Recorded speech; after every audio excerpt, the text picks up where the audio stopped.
So McLaren announced that they are no longer going to be a part of their Formula E team Neom McLaren after the completion of the 2025 season. And this news comes after them announcing earlier in April that they're going to be a part of the World Endurance Championship in 2027 in the hypercar category. So I think a lot of us had a feeling that them entering a new series would mean that they would pull back from another. But what does it mean for the current Neom McLaren team in Formula E? Essentially, all it means is Neom McLaren is going to have to find a new title sponsor. They are no longer going to be a McLaren team. They're no longer going to be orange. They're no longer going to have that branding.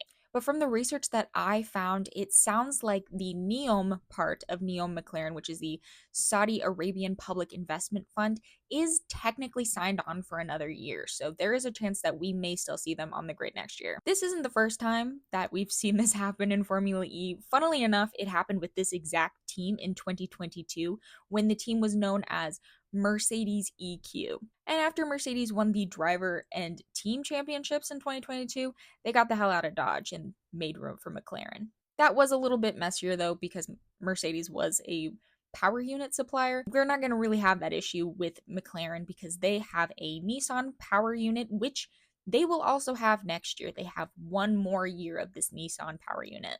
Okay, but what does this mean for the drivers?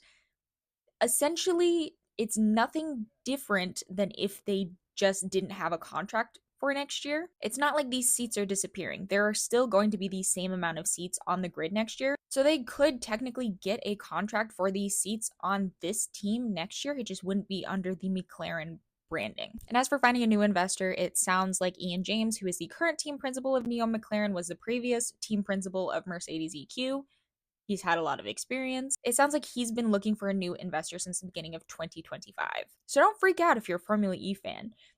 There's a change happening, but it's not of dire consequences. I think the worst blow for Formula E is just that this doesn't look great optics wise. McLaren obviously thinks that they would get more out of the hypercar category in WEC instead of Formula E. We're also going to lose some of that cross motorsport series branding, which isn't great, but I'm not super worried about it personally. So this isn't the end of Formula E as we know it. This is just the end of papaya in Formula E as we know it.